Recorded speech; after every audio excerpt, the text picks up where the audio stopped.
Hello everyone and welcome back. So, inspired by Admiral Price's sort of army with this big Great Guard cavalry component, some infantry, that sort of thing, I decided to kind of look at an army like that, and I thought, well, why not try another Ninja Corps? So, this is what I call the new model Ninja Corps. It's based off of a maxim from the Art of War, which I've always remembered. And that's, you don't just want to respond to what your enemy's doing, you want to force him to do what you want him to do. So with that in mind, I created this army. So what does that maxim have to do with this army? Well, it's very tailor-built to make the enemy do what you want him to do. And how do I do that? Well, there are two parts to this army. There's a cavalry component, composed, this is important, entirely, in this army it's entirely anti-cavalry cavalry. Now, this was sort of a test run, first time I've ever done this. After this battle, I thought having some katana cavalry for a good infantry fight would be a very good idea, so in the future I'll probably throw in one or two katana cavalry. But anyway, a huge cavalry component and a ninja component. And that is it. There's no spears, there's no traditional stand and melee fight infantry, just ninjas and cavalry. Like I said, these are anti-cavalry cavalry, meaning two great guards, and the rest are Yari cavalry. In the future, I probably will throw in a katana. Well, I will throw in at least one katana cavalry. How many exactly, that remains to be seen. This is the first time I've tried this build, so and it went very, very well. His Tetsubo warrior monk hero threw a serious wrench in my plan, but it ended up working out. As this is a new army, kind of unlike anything I've ever done, there are no veterans in this army except one of my really old Yari cavalry who's rank 4. Remade my general as a melee general on a different sort of mindset now. I'm mostly in the melee tree, didn't get the increased bodyguard size, instead opted for the physical tree, getting the more hit points from my general. So he has 3 total. And with the legendary coat, if I have squeezed those in, it'd be 5. But didn't do that because I need every retainer I can get. Didn't bring any veteran ninjas either. Just wanted to kind of make this army as big as possible. That's going to end up being important. This is a medium-sized battle against a player who has quite a bit of vets, as you can see. We have a Tetsubo warrior monk hero who is rank 7. Like I said, this guy threw a serious hitch in my plans. Tetsubo warrior monk heroes are very powerful. Other veterans are all pretty decently leveled, around level 4, 5, 3, things like that. He's got 2 matchlocks. He has 2 bow ashigaru. Yeah, these are all ashigaru on the range component. And for his melee line, again, kind of hurt me a little bit, was 2 naginatas and a yari, very good against the cavalry there, and 1 katana samurai. Only 1 fire cavalry. Don't see that too often. You just see a lot more cavalry than that. But kind of mixed on how I fare against this army. On the one hand, there's not a big range component, a lot of easy stuff to clean up. However, those are bodies that the ninjas are going to have to cleave through. Because how this army works, I guess I should get back to the Sun Tzu maxim that you guys are wondering about. Basically, what you do here is you hide your ninjas, of course. Be very careful about that. I've had that sometimes where I meant to hide a unit and I just assumed it'd be hidden, and then I started the battle and it wasn't hidden. If your ninjas are spotted at any point before the battle starts, you are in serious danger, because what this build relies on is making him see only your cavalry. This is all he can see right now, are these 6 cavalry units. So what can he respond to? He can only respond to cavalry. He has no idea what I have. There could be anything hidden in the trees. That could be my whole army. You just don't know. Hopefully your enemy underestimates you and thinks that is your whole army and only responds to your cavalry, and that leaves your ninjas free. What the range unit has to do with that is if you have a lot of ashigaru to cleave through before you get to the main body of the enemy, your pincer attack is going to be in danger of failing if you just can't cleave through those enemies fast enough. So this big ashigaru range component actually poses a pretty serious obstacle to me winning this battle. But, like I said, it brought a big, large cavalry component, because what you kind of want to try and do, I'd imagine, is lure his cavalry into an engagement where your cavalry can clean him up, and then he has no mobility, and you have a complete map control mobility advantage, and that's really big if you have a cavalry-centered army to get those mobility advantages. It's huge. But he only has 1 cavalry unit, so he's not really going to be able to do any map control. The control of the battle is in my hands. All he can do is respond to what I'm doing, and all he can see is my cavalry. So the only thing he can respond to is my cavalry. Which actually, this map too is a pretty good map for this, being all flat. It is divided in 2, which is actually nice because you can get a very good pincer action. Look how thin this area is from the red line to the lake over here. It's only this wide, meaning you can spread your forces out wide and just clamp him in from both sides and lead easy routes. One thing I didn't do in this battle, I got a little rushed. My cavalry micro was not good, hasn't been for a while.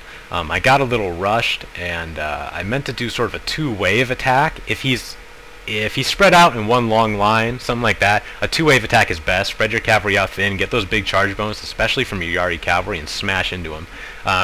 But the way he did it, he came at me piecemeal. I'm actually going to triple speed it. My ninjas were going over to the side with the cavalry to stay with them because I was afraid of getting spotted by him moving out early. But you don't really have to worry about that too much with this build. Excuse me. This build. Because he's going to be so paranoid of that cavalry, he probably won't split off a cavalry force to go find what's hidden in the woods. It's possible. Something you need to think about, which is what I thought he was doing here, and I got a little scared. But he wasn't. So you're generally not in danger of scouting it. Maybe if he has a light cavalry, he'll throw it up, try to find what's in the forest. But generally, he's going to be very scared of this big cavalry component, and why not? It's scary. 2 Great Guard, a bunch of Yari cavalry. It's tough to deal with. So he's going to be sitting here at the Sword Dojo. The control of the battle is 100% in my hands. I have the mobility advantage. His infantry just can't catch up to me. I'm too fast. I brought the European horse trader. I have the practice grounds. My cavalry is buff. Let's see, my retainers in this battle real quick are the Ninja Joran, the European horse trader, the Shogun's emissary, the practice grounds, and the, I think it was the melee defense sword retainer, not the attack retainer. So just kind of buffing the stats in all my units, relying on micro to win this battle. Like I said, trying to keep my units spread out wide. Haven't done too good at that lately. It's a good thing to do, especially if you have a big cavalry component. You need to get good charges, especially with Yari cavalry, who pretty much depend entirely on the charge. Spread them out wide, get that charge bonus on as many points of his line as possible. Hopefully he'll keep everybody in one big line you can smash into him. If they come at you piecemeal, it makes it very difficult, which is what he did, which is a pretty good response to this as well. He's going to be guarding his general here, thinking that all I have is cavalry still. He's going to keep his spears by his general to guard from early strikes.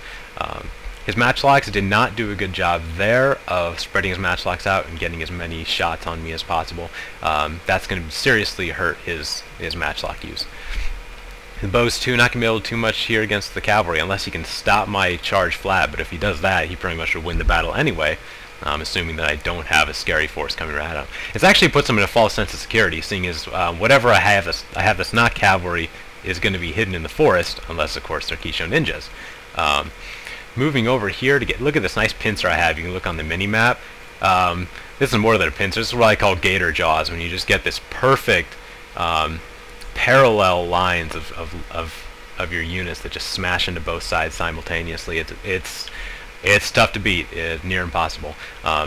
One thing that can save that, though, if I get stopped by these Bo Ashigaru, and I don't get to his... Ooh, that's important right there. I think if you heard the guy who just said our hidden units have been discovered, I need to talk about that for a second. But again, about these bows, my ninjas can't get to his main infantry line, which is quite a bit of spears. My cavalry is in serious danger of also getting torn to shreds.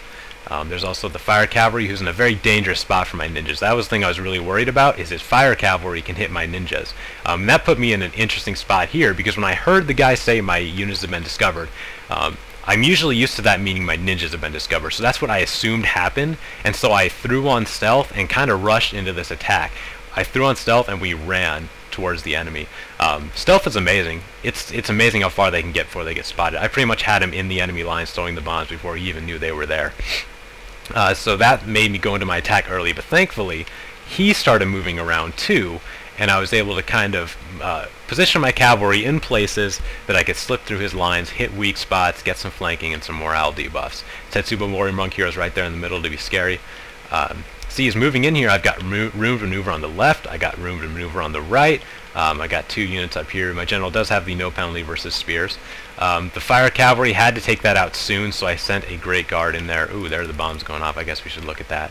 But the Great Guard's going to hit the fire cavalry. I'm going to try and squeeze this Yari cavalry through the gap here and try and hit his matchlocks, because I don't want those shooting into my cavalry. They'll be dead in seconds.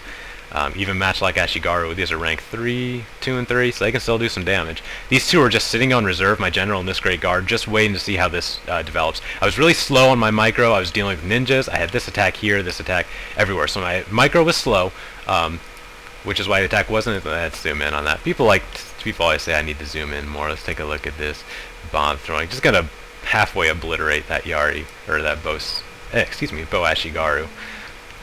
Down already in the red morale. His bows are also shooting into my Great Guard. Do not have very good armor, and the Yari Cavalry. Already down 14 men there, down 7 in my Great Guard, but his Fire Cavalry is going uphill, so he didn't get a good charge off. I got a pretty decent charge. He's down 8 men against that veteran Fire Cavalry.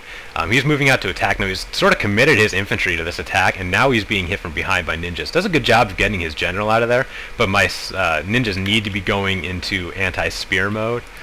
It's too late now. Wavering there. This unit is going to get through and is going to manage to hit the matchlocks who are not in position yet to take a shot into my cavalry. Again, a little slow here. I had a good opportunity to hit his general there, but I missed it due to microing elsewhere. The thing about these Ninja Corps builds, they really require a lot of micro in a lot of different places. So I threw my veteran Yaris into the Yari Samurai just to hold them down so I could slip this Yari cavalry through and hit him in the rear. Again, see, these guys were a little late. My general was a little late, but we managed to slip through. Not a good charge there into those samurai, but my general's going to move out and go right into his general for a direct challenge. These Kishos kind of started running around, missing their lines, but they'll be back in the fight soon. Going to get a nice bonsai charge right into his general. My general's lost, let's see, his down to 16, dying fast. Mine's only lost 2, being a buff melee general with the physical attributes. Didn't give him the bow this time. I actually find it kind of does more harm than good because then I'm stuck in bow mode. I'm trying to get him to attack, and there's lag a lot I get. So I just didn't give him a bow this time. 27 men right now, doing just fine. The Ashigaru is going to rout here in a second, and the Katana Samurai are getting beat up pretty badly too. The Kisho ninjas are running in to join the fight as well, but I'm losing my cavalry pretty fast. This Yari cavalry is almost gone. I popped a rally, but it wasn't going to end up saving him. Now watch this Tetsuba Warrior Monk here. I talked about him throwing a wrench in my plans, and this is why. He's just going to tear my ninjas to pieces. Not even going to be close here. I mean, these ninjas are getting schooled. Throws the war cry down. Look, it's down 18, 32, 29, and he is losing men. He just lost 5 men in the space of a few seconds, so not completely hopeless on my part. But okay, we're going to definitely see some corruption here because his units did not rout this quickly, I believe. Yeah, I'm pretty sure they didn't rout this quickly, but it was pretty close. Actually, if I want to see the margin of victory in this battle, there it goes, his general. Died about that point in the battle, too. So, not terribly corrupted. It definitely looks like it was, but just to show you how close this battle was, I had 555 men going into this battle. The surviving men there were about 90 left. I had 465 dead men or around there. So very close battle. He had actually a pretty decent army to counter this one, and my micro was a little off, so it could have been a lot closer, but it ended up not being so. I think I lost one of my ninjas around this point too. So yeah, there's definitely some corruption. With these vet-heavy armies, there definitely is, because like I talked about earlier with the corruptions, it's because it only brings vanilla units into the replay regardless of what their upgrades are. So that's what causes the corruption, at least as far as I know. So the fact that these aren't veterans is throwing it off a little bit. This is basically what happened. I got a nice little gator jaw action there. Got pretty split up. You want to try and keep these guys compact and smash into them a bunch of different points all at once. Instead of going piecemeal in a bunch of different sections like I did, but it ended up working out pretty well for me. The melee general making a comeback. Definitely you want a melee general in this sort of army. A leadership general is not going to be good. Bow general, could be okay in the early action actually. If you use them to just pester the enemy and get them focused 100% on your cavalry before going into the ninja attack. So bow general could work. I think melee general is the one you want in this battle though. Definitely. Get some inspire, rally of course, and be sort of a big tank there to be the main attack of your line. So basically it's just going to be going down, charging into his Tetsuba Warrior Monk hero. The few cavalry finally got it to rout. I wonder how many men he's at right now. 8. Yeah, he ended up routing a couple of my ninjas. 2 of them survived, so not terribly corrupted. And this Naginata Samurai put up a very good fight here at the end. I still have it on slow motion, that's not really necessary. Put up a very good fight at the end. I tried to get my general who has no penalty against spears in there to fight. What's left of the ninjas too.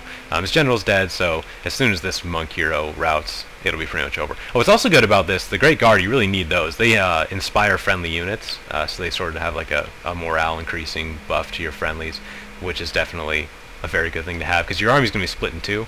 It's a very big danger if your ninjas get sort of isolated. The general's on the other side with the cavalry, so it could be very dangerous. But anyway, that's about the end of the battle. I guess we can double speed it here real quick, because, you know, actually I wasn't too corrupted. I'm pretty surprised. And there's pretty much the end of the battle. Fraps is starting to really slow down my computer, as you can see. But there's the new model Ninja Corps. It's actually a lot of fun, good micro-intensive. And the important thing, like I say, you got to take control of those battles, win them on your merits. Force the enemy to do what you want him to do. Don't just react to what he's doing. Make him do what you want to. And it'd be pretty easy there. As one of my... Hope he's not routing that coward. Anyway, fun army, fun battle. Thanks for watching, everybody.